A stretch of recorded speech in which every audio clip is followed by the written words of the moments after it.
तो दोस्तों, YouTube के प्रतिभावान कोचिंग सेंटर में आपका स्वागत एवं अभिनंदन है।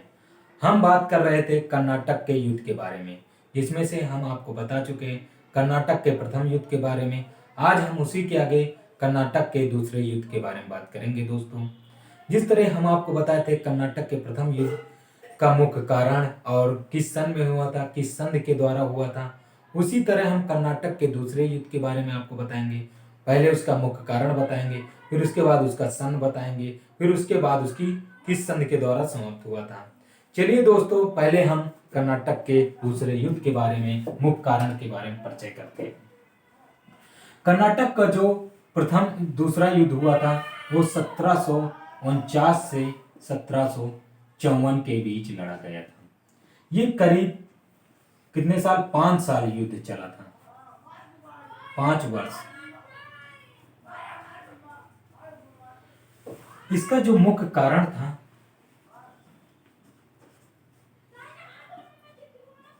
वो था उत्तराधिकार के लिए।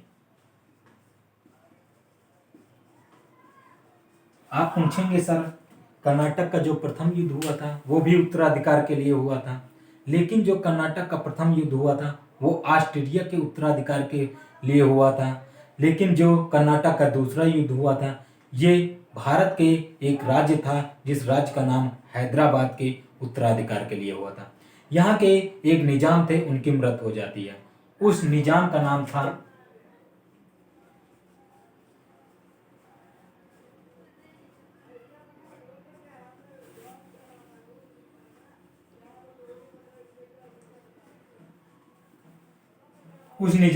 था निजामुल आसफ जाह, जिसकी मृत्यु 1748 में हो गई थी। इसकी मृत्यु हो जाती है तो इसका एक पुत्र था जिसका नाम था नासिर जंग। अब इससे उत्तराधिकार बनाया जाता है, लेकिन जब ये इसका राज्य अभिषेक होता है तो उसी के बीच में एक व्यक्ति आ जाता है और उस व्यक्ति का नाम था मुजफ्फरजंग। ये कहता है कि हमको हैदराबाद का निजाम बनाइए। ये कौन था? ये जो था आसफ जाह का भांजा था। आसफ जाह का भांजा था। कौन? मुजफ्फरजंग। ये कहता है कि हम बनेंगे हैदराबाद के निजाम। इधर नासिर जंग कहते हैं हम बनेंगे हैदराबाद के निजाम। इन दोनों के बीच में लड़ाई होने लगती, बहस होने लगती है। फिर उसी के आगे एक कर्नाटक था, दूसरा राज्य था कर्नाटक। कर्नाटक का नवाब था अनवरुद्दीन।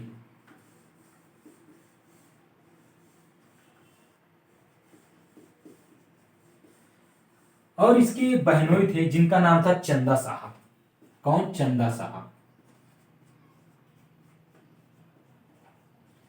चंदा साहब को मराठों ने बंदी बना लिया था। जब ये कर्नाटक का नवाब उत्तराधिकार के लिए आया था, मतलब कि वहां से रिहा भाग के चला आया था, ये कहने लगा कि हमको चंदा साहब कहने लगे हम बनेंगे कर्नाटक के नवाब, और इधर अनवरुद्दीन कहने लगे हम बनेंगे कर्नाटक के नवाब। तो इन दोनों में बहस होने लगी। एक कर्नाटक के नवाब के लिए बहस होने लगी, इधर एक हैदराबाद के निजाम के लिए। इधर हैदराबाद के निजाम के लिए कहने लगे, नासिर जंग कहने लगे हम हैदराबाद के निजाम बनेंगे। इधर मुजफ्फरजंग कहने लगे हम हैदराबाद के निजाम होने लगे। ये सब दास्तान एक व्यक्ति देख रहा था, और उस व्यक्ति का नाम था डुप्ले। क्या नाम था? डुप्ले। ये कौन था? ये फ्रांसीसी का गवर्नर था। ये सब दास्तान देख रहा था। इसने सोचा कि इन भारतीयों की लड़ाई के बीच में ऐसा क्या किया जाए कि हमको फायदा हो। तो इसने एक कूटनीति की, और वो कूटनीति ऐसी फैलाई जो कि इस कूटनीति में वो सफल हो गया। ये कूटनीति कैसी थी? डुप्ले जाके मिला मुजफ्फरजंग से, इनसे कहा हम आपको हैदराबाद के निजाम बनाएंगे, लेकिन आपको हमारी मदद करनी पड़ेगी। तो मुजफ्फरजंग बोले क्या करना पड़ेगा? कहें कि हमको एक युद्ध करना है, आप हमारी सहायता कीजिए। कहें ठीक है, हम आपकी सहायता करेंगे, लेकिन उसके बदले में आप मुझे हैदराबाद का निजाम बनाना। कहें ठीक है। फिर यहाँ से ओके हो गया, ये कहे ठीक है। फिर डुप्ले जाके चंदा साहब से मिले। चंदा साहब से बोले कि हम आपको कर्नाटक का नवाब बना देंगे, लेकिन आपको मदद करनी होगी। तो कहन क्या करना होगा? कहन हमको एक युद्ध करनी है और उस युद्ध में आपकी सहायता चाहिए। कहन ठीक है, हम आपको उस युद्ध में सहायता करेंगे, लेकिन हमको आप कर्नाटक का नवाब बनाना। कहन ठीक। तो अब चंदा साहब और मुजफ्फर जंग और डुप्ले एक तरफ हो गए, और जो युद्ध होना था वो अनूरुद्दीन के बीच में होना था। कौन कौन? चंदा साहब,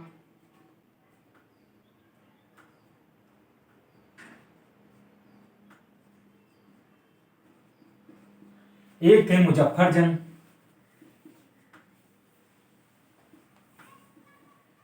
ये तीनों लोग एक तरफ हो गए, इधर बचे अनूरुद्दीन।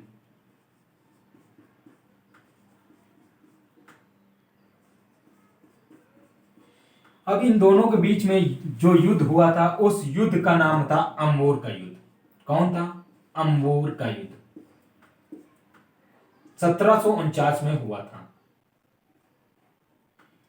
और एक तरफ भाई तीन लोग, एक तरफ अनूरुद्दीन, तो अनूरुद्दीन ही इस युद्ध में हार गए थे। इस युद्ध में अनूरुद्दीन की मृत्यु हो जाती है। एक इनके पुत्र थे, उस पुत्र का नाम जो था वो मोहम्मद अली था। मोहम्मद अली ये भागकर एक दुर्ग में जाता है, उस दुर्ग का नाम था त्रिचनापल्ली। यहां पे ये शरण लेता है। फिर इसके बाद इस युद्ध में अनूरुद्दीन मार जाते हैं। फिर मोहम्मद अली यहां से भागकर एक दुर्ग में जाते हैं, जिस दुर्ग का नाम त्रिचन्नापल्ली है, वहां पर रहते हैं। तो जो डुप्ले ने वादा किया था, उस वादे पर चंदा साहब को कर्नाटक का नवाब बनाते हैं। वो वादा पूरा करते हैं और चंदा साहब को कर्नाटक का नवाब बनाते हैं। और दूसरा जो वादा किए थे वो था मुजफ्फर जंग के साथ, वो हैदराबाद का नवाब बनाते हैं इन्हें।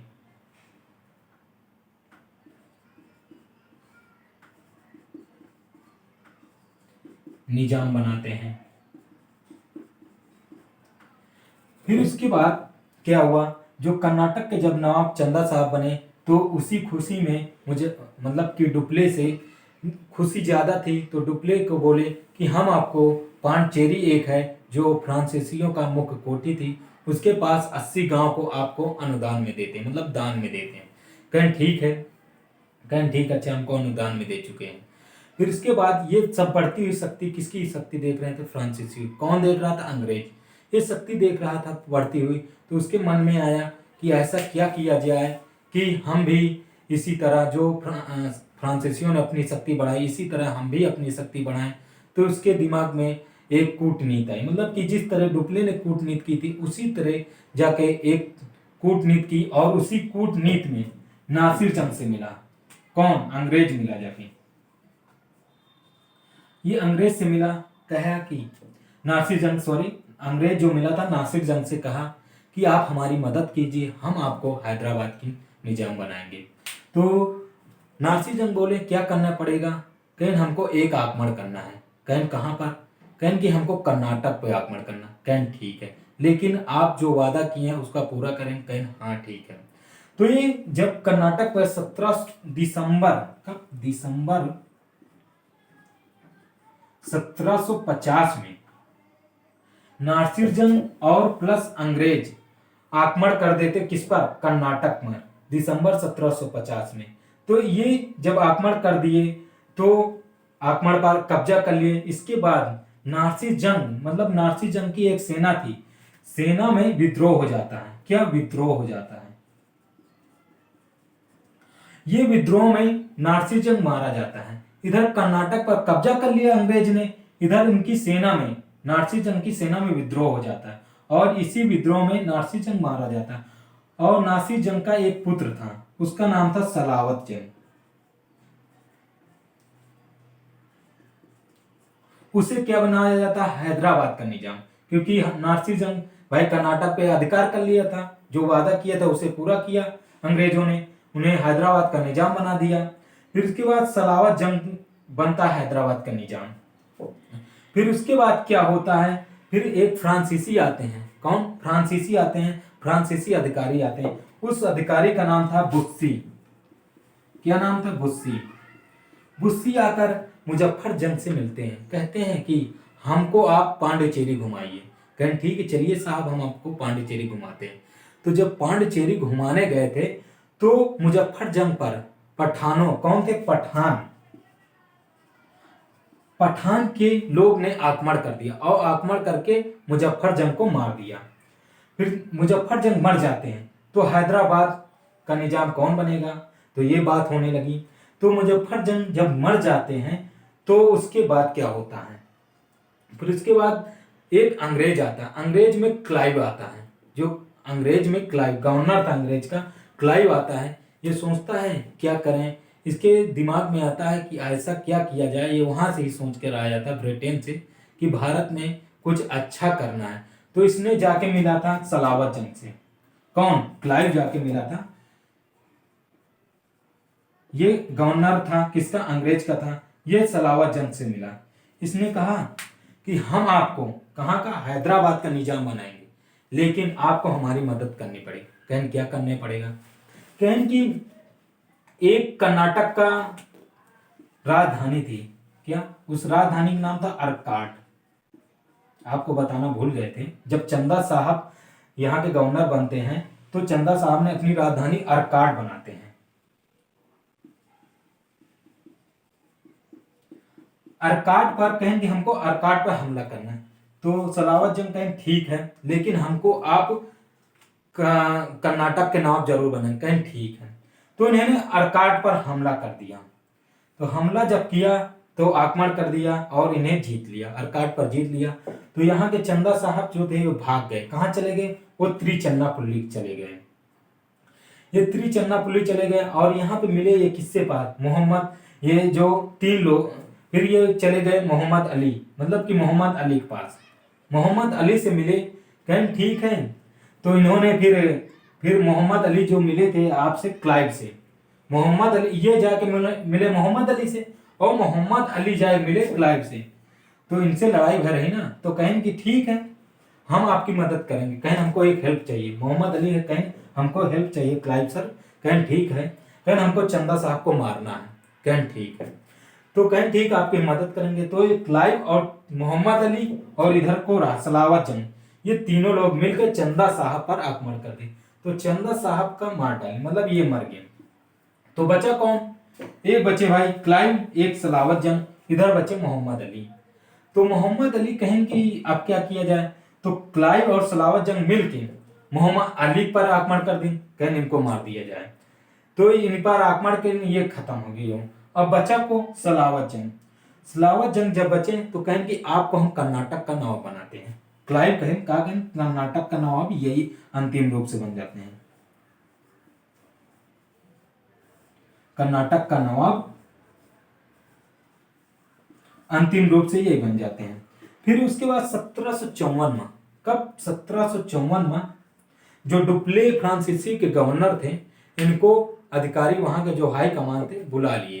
कहें आप चले आइए, आपसे ये युद्ध नहीं रुकेगा। तो कहें ठीक हम आ रहे हैं। ये चले गए। तो वहां से एक लोग आए थे गवर्नर के रूप में फ्रांसीसियों के, उनका नाम था गोडोहू। का नाम था? गोडोहू। गोडोहू। ये आए, फिर इनसे मिले। किससे? क्लाइव से आए भारत में। कहें कि क्लाइव से जाए अंग्रेज से बात करें। कहें हमको युद्ध नहीं करना है, हमको आपस में संधि करनी। कहें ठीक है। कहें क्या करोगे? कहें कि हमको संधि करनी है। कहें कौन सी संधि करनी है? तो दोनों बोले हमको पांडिचेरी की संधि करनी है। कौन सी? पांडिचेरी की संधि।